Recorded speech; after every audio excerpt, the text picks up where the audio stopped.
वो दारू पीना सीख जाए।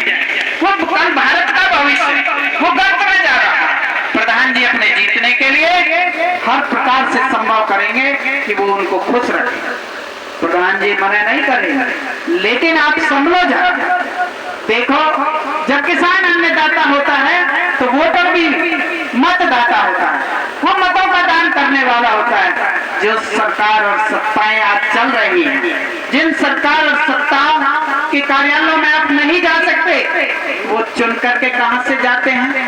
उनको मतों का दान कौन देता है? लाइन में कौन लगता है? तपती हुई धूप में सबसे पहले वोट की लाइन में गांव के लोग लगते हैं। शहर के हम जैसे बैठे हुए लोग तो ये देख लेते हैं कि बूथ पर अभी कितनी भीड़ है, फोन किया कि बूथ पर बहुत भीड़ है, वोट गिरने गए नहीं भीड़। आजकल तो डिजिटल वोट पड़ी।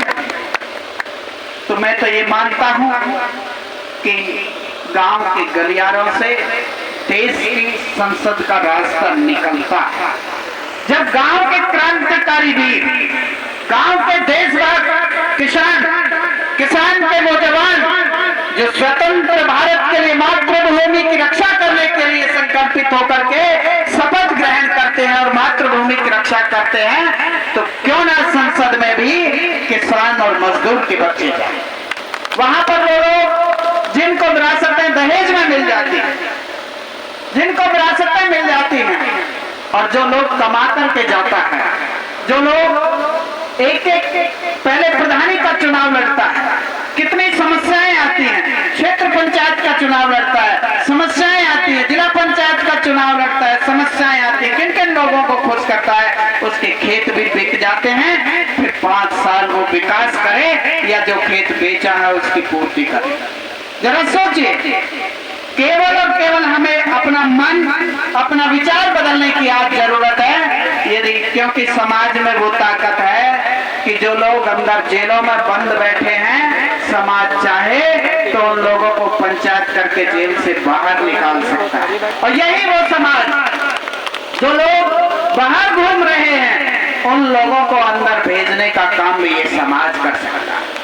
समाज के अंदर बहुत बड़ी ताकत है। तो मैं तो समाज से यही अपील करना चाहूंगा कि हम सब लोग एक शांति व्यवस्था कायम करने के लिए एक नई क्रांति लाने का हम काम करें, एक नए भारत का निर्माण लाने का हम काम करें। नहीं तो आपने देखा कि राम का राज तिलक होना था और मंत्रा दासी ने वनवास कराया। तो इस राजनीति में बहुत सारी मंत्राएं हैं, बहुत सारे भूत शकुनी बैठे हैं। आप लोग अपने विवेक का प्रयोग कीजिए और कामेंद्र और मिंकू चौधरी जैसे लोगों को आगे बढ़ाने का काम करें। मैं कहता हूं कि पैसा वाले लोग ही क्या राजनीति करेंगे? क्या साधारण किसान का बेटा राजनीति नहीं कर सकता? क्या डीएम का बेटा ही डीएम बनेगा? क्या किसान का बेटा डीएम नहीं बन सकता? बन सकता है। उसके अंदर आत्मबल, उसके जुनून को जगाने की आज जरूरत है। क्योंकि भोला भाला किसान अपनी आत्माओं से काम करता है। किसान सीधा और सज्जन होता है, किसी के भी बहकावे में आकर के उसके 15 मिनट के नहीं बोरी आज में ऑर्डर लगाया। तो मेरे किसान भाइयों, मेरे साथियों, मैं आप लोगों से अपील करना चाहता हूं कि आप लोग संगठन से जितना लाभ ले सकते हैं उतना आप लाभ लीजिए। इस संगठन में कोई किसी की रसीद नहीं काटता। ये संगठन निःशुल्क आप लोगों की स्वार्थ की पूर्ति करने के लिए संकल्पित होकर के कार्य आज कर रहा है। इतना भी नहीं कि संगठन पर आप लोग, क्योंकि टेक्निकल कुछ लोग अनैतिकता के कार्य कर देते हैं और फिर संगठन से अपेक्षा करते हैं कि संगठन हमारी मदद करे। संगठन अनैतिक कार्यों में तो मदद नहीं करेगा, लेकिन आपकी जो नैतिक जिम्मेदारी है उनको आप तक पहुंचाने का, चाहे राज्य सरकार की जन कल्याणकारी नीति हो, केंद्र सरकार की जन कल्याणकारी नीति हो, आप तक पहुंचाने का कार्य ये संगठन करेगा। और कल भी जो लोग अपने बच्चों को एक अच्छी नौकरी के लिए तैयार करना चाहते हैं, वो आज ही या कल कामेंद्र चौधरी से संपर्क करें। उन बच्चों को मैं गारंटी के साथ में कह रहा हूं कि गुड़गांव की तमाम कंपनियों में रोजगार दिलाने का काम हम करें। क्योंकि उन कंपनियों के साथ में हमने मेमोरेंडम साइन किए, उनके साथ हमने समझौता पत्र तैयार किया और हमने कहा कि किसानों के 2 बच्चे, क्योंकि जमीनें आप देख रहे हो कम होती चली जा रही है और पशुपालन की पशुओं में भी बहुत सारी बीमारियां आज आ गई हैं, पशुपालन में भी समस्याएं आ रही हैं। तो मैं चाहता हूं कि आप सब लोग, आप तो संगठन से जुड़े, लेकिन आप अपने जानने पहचानने वालों को भी संगठन से जोड़िए।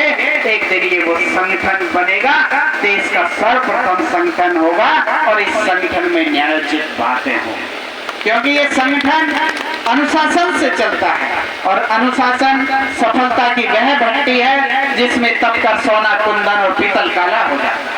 जो लोग अनुशासनहीन होंगे वो संगठन को छोड़ करके दरकिनार हो जाएंगे और जो संगठन के साथ चलेंगे वो सोना कुंदन में बदल जाएंगे। मैं ये गारंटी के साथ मैं कह सकता हूँ कि आप लोग, जैसे नेताजी सुभाष चंद्र बोस ने कहा था कि तुम मुझे खून दो हम तुम्हें आजादी देंगे, तो ये वो संगठन है। यदि आप लोगों ने इस संगठन को सींचने का काम किया तो इस संगठन आपको रोजगार भी देगा और तमाम समस्याओं से निजात भी दिलाने का काम करेगा।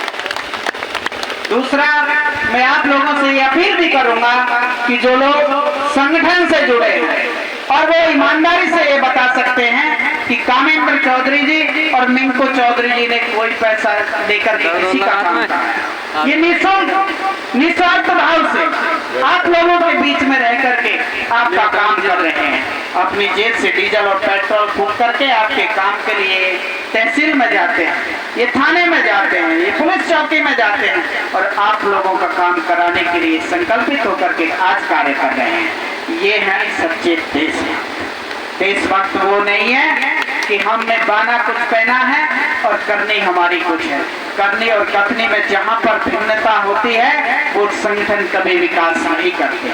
सत्ताएं आती हैं, सत्ताएं चली जाती हैं, लेकिन हमारा मानवीय व्यवहार हम लोगों में आपसी सामंजस्य बनाने का काम करता है।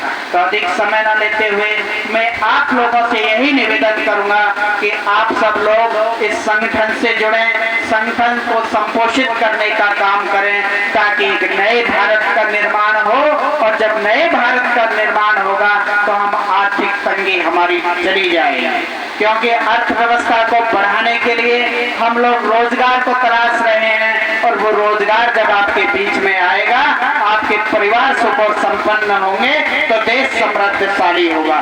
क्योंकि उन्नतशील देश नहीं होता, उन्नतशील टैंक तो विमानों से, उन्नतशील देश होता है उन्नतशील जवानों से। तो प्यारे साथियों, अपने जवानों को शराब से, नशा से बचाइए, इस मोबाइल फोन से बचाइए और आप संगठन के साथ मिलकर के जुड़िए और संगठन को आगे बढ़ाने का काम करिए। ये आप सब लोगों की नैतिक जिम्मेदारी है, आप इस नैतिक जिम्मेदारी को निभाएंगे। अब मेरे साथ मिलकर के बोलेंगे, स्वतंत्र भारत के लिए भारत माता की, स्वतंत्र भारत के लिए भारत के किसानों की, स्वतंत्र भारत के लिए भारत के जवानों की। जय हिंद, जय भारत राष्ट्रीय सेवक संघ। आप सब लोगों को मैं पुनः हृदय से हार्दिक धन्यवाद देता हूँ। जय हिंद, जय भारत।